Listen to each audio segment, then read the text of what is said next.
Welcome to all. आज का हमारा टॉपिक है रासायनिक बलगतिकी, केमिकल काइनेटिक्स। इससे पहले हम एक वीडियोस में पढ़ चुके थे रासायनिक बलगतिकी के अंदर ही कि अभिक्रिया की दर, रेट ऑफ रिएक्शन और रेट कांस्टेंट, दर नियतांक, इन दोनों के बारे में हमने विस्तृत अध्ययन किया था। आज हम रासायनिक बलगतिकी का ही एक चैप्टर अभिक्रिया की दर को प्रभावित करने वाले कारकों पर अध्ययन करेंगे। अभिक्रिया की दर को प्रभावित करने वाले कारक बहुत ही महत्वपूर्ण चैप्टर हैं ये। अभिक्रिया की दर को प्रभावित करने वाले कारक, factor affecting to the rate of reactions. वैसे तो अभिक्रिया की दर को प्रभावित करने वाले बहुत से कारक हैं, लेकिन हम यहाँ जो इम्पोर्टेंट कारक हैं उन्हीं पर अपन अध्ययन करेंगे। सबसे पहला और महत्वपूर्ण कारक है अभिकारकों की सांद्रता। अभिकारकों की सांद्रता। अभिकारकों की सांद्रता। अभिक्रिया की दर अभिकारकों की सांद्रता के सीधे समानुपाती होती है। हम कह दें कि अभिकारकों की सांद्रता अगर बढ़ाएंगे तो अभिक्रिया की दर बढ़ जाती है। जैसे हम जानते हैं कि अभिक्रिया की दर को हम R से रिप्रेजेंट करते हैं, तो अभिक्रिया की दर सीधे समानुपाती होती है अभिकारकों की सांद्रता की। अभिकारकों की सांद्रता की। अब अभिकारकों की सांद्रता अगर बढ़ाते हैं तो अभिक्रिया की दर बढ़ जाती है। कैसे बढ़ जाती है? अगर हम अभिकारकों की सांद्रता बढ़ाते हैं तो उन अभिकारकों की सांद्रता हमने बढ़ाई तो उन अभिकारक अणुओं के मध्य टक्करों की संख्या बढ़ जाती है। जैसे हमने अभिकारक ज्यादा किए तो उनमें टक्करों की संख्या क्या हो जाती है? बढ़ जाती है। जब टक्करों की संख्या बढ़ जाती है तो हम कह सकते हैं कि उस अभिक्रिया की दर भी बढ़ जाती है। और यही नियम ये कहता है कि द्रव्य अनुपाती क्रिया नियम भी यही कहता है कि किसी अभिक्रिया की दर अभिकारकों के सक्रिय द्रव्यमान के समानुपाती होती है। यानी अभिकारक अणुओं की संख्या में वृद्धि करेंगे या अभिकारकों की सांद्रता में हम वृद्धि करेंगे तो अभिक्रिया की दर बढ़ जाती है। इस अभिकारकों की सांद्रता का अभिक्रिया की दर पर पड़ने वाले प्रभाव को हम दर नियम कहते हैं। तो हम कह सकते हैं कि अभिकारकों की सांद्रता का अभिक्रिया की दर पर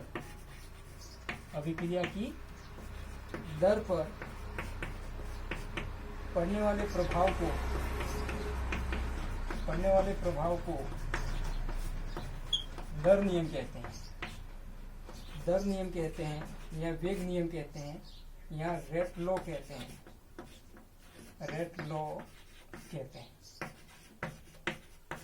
जैसे एक हमने अभिक्रिया ले ली A+B और ये उत्पाद बना रही है, तो इस अभिक्रिया पर हम दर नियम लागू करते हैं तो अभिक्रिया की दर उन अभिकारकों की सांद्रता के गुणनफल के समानुपाती होती है। ये हमारा दर नियम है। दर नियम हम जब लागू करते हैं तो ये अभिक्रिया इस प्रकार से व्यक्त की जा सकती है कि अभिक्रिया की दर अभिकारक अणुओं की सांद्रता के गुणनफल के समानुपाती होती है। जब आगे हम इसको सॉल्व करते हैं तो प्रोपोर्शनल का साइन हटता है और यहाँ एक स्थिरांक लगता है जिसे अपन वेग नियतांक या दर नियतांक या वेग स्थिरांक कहते हैं। यहाँ के दर नियतांक है। बहुत सी किताबों में इसे वेग स्थिरांक भी कहा गया है। दर नियतांक। इस दर नियम के आधार पर कंपटीशन एग्जाम में सवाल किया जाता है कि जैसे A+B उत्पाद बना रहा है, यदि इस अभिक्रिया में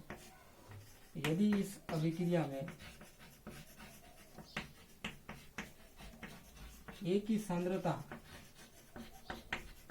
2 और V की सांद्रता 4 गुनी कर दी जाए, 4 गुनी कर दी जाती है, तो अभिक्रिया की दर पर क्या प्रभाव पड़ेगा? अभिक्रिया की दर पर क्या प्रभाव पड़ेगा, या नई अभिक्रिया की दर क्या होगी? इसे अपन सॉल्व करते हैं। जैसा कि सवाल दे रखा है A प्लस बी उत्पाद, तो इस अभिक्रिया पर अपन दर नियम लागू करते हैं। सबसे पहले इस अभिक्रिया को देखते हम इस अभिक्रिया की जो दर दी हुई है प्रथम, वह इस प्रकार से है कि R = K अभिकारक A की सांद्रता और अभिकारक B की सांद्रता। दूसरी चीज इस थ्योरी के अंदर दी गई है कि इस अभिक्रिया में A की सांद्रता 2 गुनी, यानी दूसरी अभिक्रिया की दर A की सांद्रता 2 गुनी कर दी और B की सांद्रता 4 गुनी कर दी। यह हमारा समीकरण 1 और ये समीकरण 2। अब हम क्या करेंगे, समीकरण 2 में 1 का भाग दे देंगे,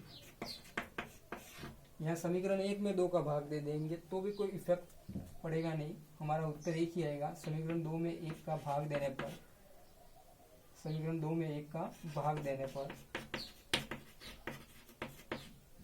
R2/R1 हो जाएगा, R2/R1। यहाँ K से K तो कट जाएगा, A से A भी कट जाएगा और B से B भी कट जाएगा, तो हमारा ये 2/1 आएगा यहाँ, इंटू 4/1। तो हमारा यहाँ R2/R1 = आ गया 4×2 8/1। तो इसी को अपन आगे सॉल्व करते हैं। तो R2 हम यहाँ ले लेते हैं और विभाज्य गुणन 8 × R1, तो R2 = 8R1, यानी जो बाद की अभिक्रिया दर है वह प्रारंभिक अभिक्रिया दर की 8 गुना प्राप्त होती है। तो नई अभिक्रिया दर पुरानी अभिक्रिया दर की 8 गुना प्राप्त होती है। तो इस आधार पर हम कह सकते हैं कि अभिक्रिया की दर अभिकारकों की सांद्रता के गुणनफल के समानुपाती होती है। अब हम सांद्रता के प्रभाव से आगे बढ़ते हैं और अभिक्रिया की दर को प्रभावित करने वाला दूसरा जो कारक है वह है अभिकारकों की प्रकृति।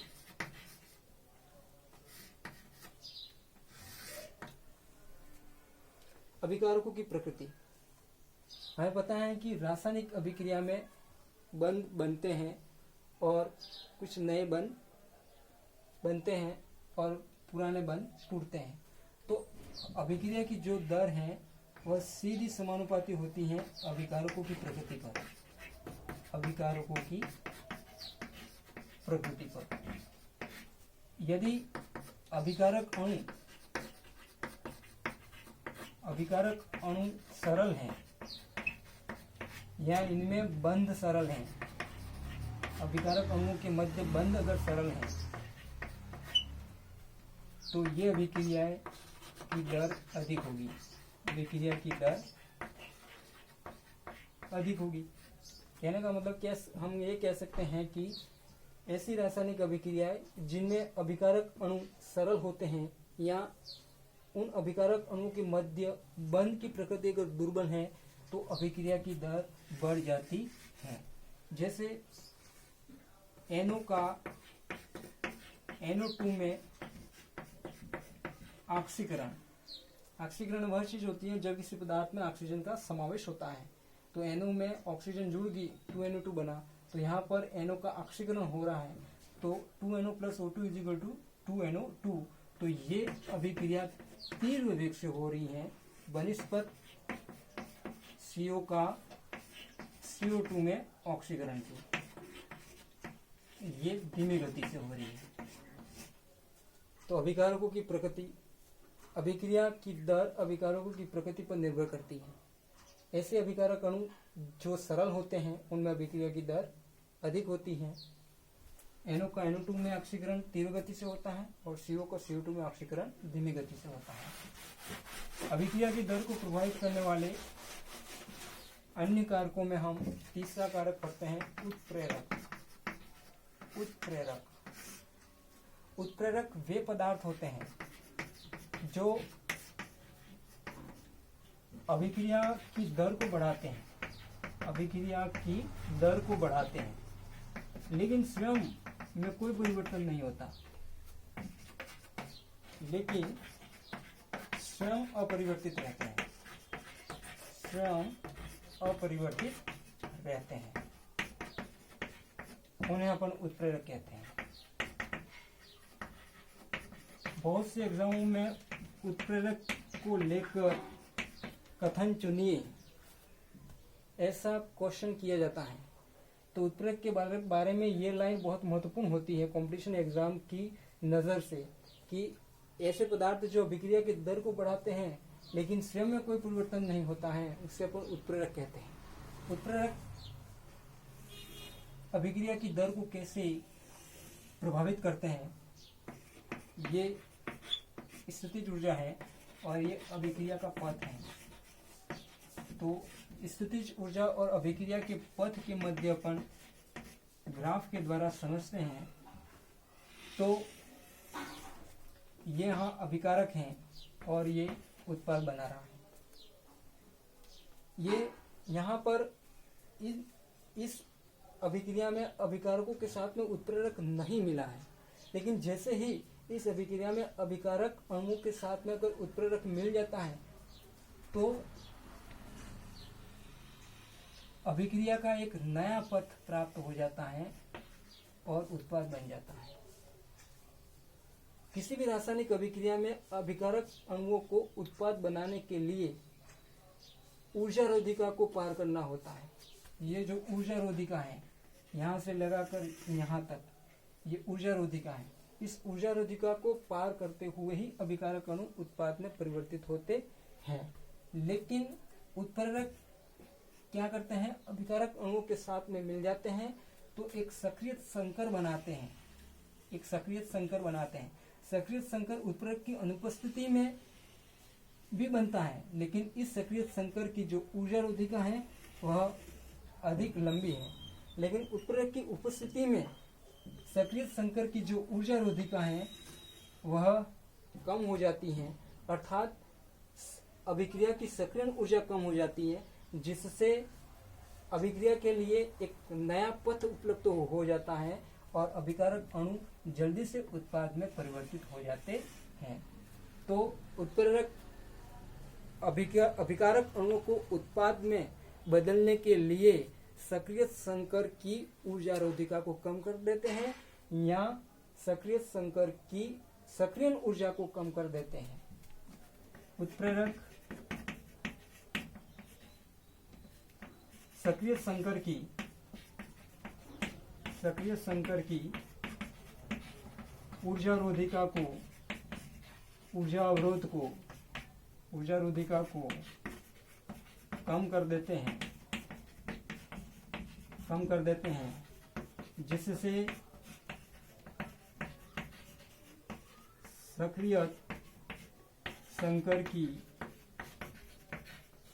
सक्रियण ऊर्जा कम हो जाती है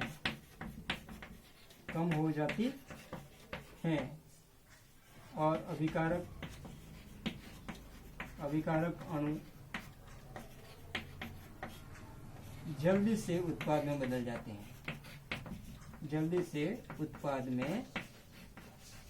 जाते हैं।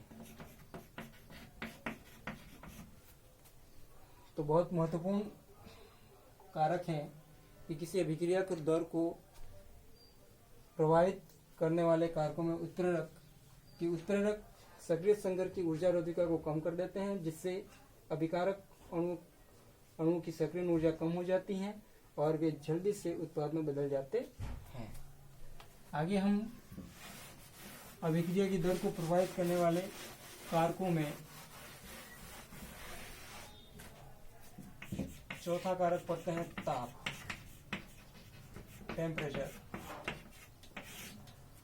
हमें पता है कि रासायनिक अभिक्रियाएं सामान्यतः ताप बढ़ाने से बढ़ती हैं। अगर ताप बढ़ता है तो रासायनिक अभिक्रियाओं की जो दर है वह बढ़ जाती है। अगर ताप हम बढ़ाते हैं तो अभिक्रियाओं की दर बढ़ जाती है। लेकिन यह देखा गया है कि 10 डिग्री सेंटीग्रेड ताप बढ़ाने से 10 डिग्री सेंटीग्रेड ताप बढ़ाने से रासायनिक अभिक्रिया का वेग, रासायनिक अभिक्रिया का वेग या दर एक ही बात है, रासायनिक अभिक्रिया का वेग 2 से 3 गुना बढ़ जाता है, 2 से 3 गुना बढ़ जाता है। माना कि T डिग्री सेंटीग्रेड पर अभिक्रिया का वेग स्थिरांक kT है और T प्लस 10 डिग्री सेंटीग्रेड ताप पर अभिक्रिया का वेग स्थिरांक kT प्लस 10 है, तो इन दोनों वेग स्थिरांकों का अनुपात kT प्लस 10 अपन kT, इन दोनों वेग स्थिरांकों का अनुपात को हम कहते हैं ताप गुणांक। क्या कहते हैं? ताप गुणांक। और 10 डिग्री सेंटीग्रेड ताप में वृद्धि कर देने से अभिक्रियाओं का वेग लगभग 2 से 3 गुना बढ़ जाता है। तो यहाँ पर ताप गुणांक की एक परिभाषा हमें प्राप्त होती है कि ऐसे दो ताप जिनमें 10 डिग्री सेंटीग्रेड का अंतर होता है उनके वेग स्थिरांकों का अनुपात ताप गुणांक कहलाता है। आगे अभिक्रिया की दर को प्रभावित करने वाले कारकों में हम एक और कारक पढ़ते हैं, ठोस अभिकारक की सतह का क्षेत्रफल।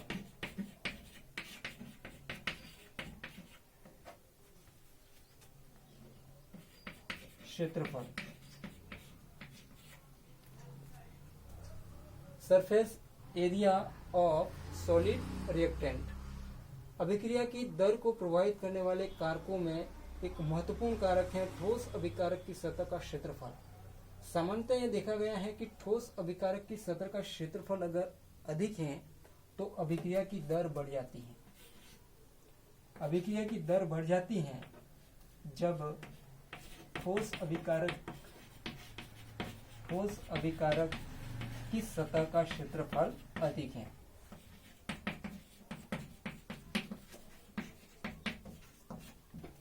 जैसे जैसे हम ठोस अभिकारक की सतह का क्षेत्रफल बढ़ाते जाते हैं, मान लेते हैं कि ये कोई बड़ा कोयले का टुकड़ा है, उस बड़े कोयले के टुकड़ों को अपन छोटे छोटे टुकड़ों में विभाजित करते जाते हैं तो उनकी सतह का क्षेत्रफल बढ़ जाता है और वे जल्दी से आग पकड़ लेते हैं, तो अभिक्रिया की दर बढ़ जाती है। आगे एक महत्वपूर्ण कारक और पढ़ते हैं, प्रकाश का प्रभाव। प्रकाश का प्रभाव। प्रकाश का प्रभाव। कुछ रासायनिक अभिक्रियाएं जो धीमी गति से होती हैं, लेकिन अगर उनमें एक निश्चित ऊर्जा का फोटोन मिल जाता है तो ये अभिक्रिया तीव्र वेग से हो जाती हैं। ऐसी अभिक्रिया को अपन प्रकाश रासायनिक अभिक्रिया कहते हैं। कुछ अभिक्रियाएं जो प्रकाश के अवशोषण से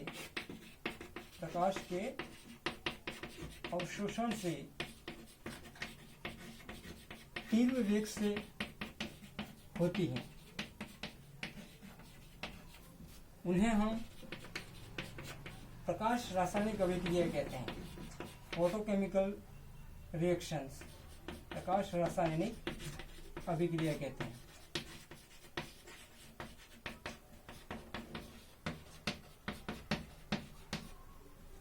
जैसे हाइड्रोजन और क्लोरीन प्रकाश की अनुपस्थिति में धीमी गति से क्रिया करती है, लेकिन जैसे ही इस अभिक्रिया में एक निश्चित ऊर्जा का फोटोन प्राप्त हो जाता है, तो ये अभिक्रिया तीव्र वेग से संपन्न हो जाती है। तो हम कह सकते हैं कि अभिक्रिया की दर को प्रभावित करने वाले कारकों में प्रकाश का प्रभाव महत्वपूर्ण होता है, क्योंकि प्रकाश एक विकिरण होती है और उस विकिरण में एक निश्चित ऊर्जा का क्वांटा होता है जिसे अपन फोटोन कहते हैं। कुछ अभिक्रियाएं जो होती हैं उनको अगर फोटोन मिल जाता है तो वे अभिक्रिया तीव्र वेग से संपन्न होती हैं। जैसे कि हाइड्रोजन क्लोराइड को बनाने में फोटोन का इस्तेमाल किया जाता है तो हाइड्रोजन क्लोराइड तीव्र गति से बन जाता है। आज का हमारा चैप्टर अभिक्रिया की दर को प्रभावित करने वाले कारकों के बारे में था। आगे हम आने वाले वीडियोस में अनुसंख्यता और अभिक्रिया की कोटि पर चर्चा करेंगे। आज के लिए इतना ही। धन्यवाद। जय हिंद।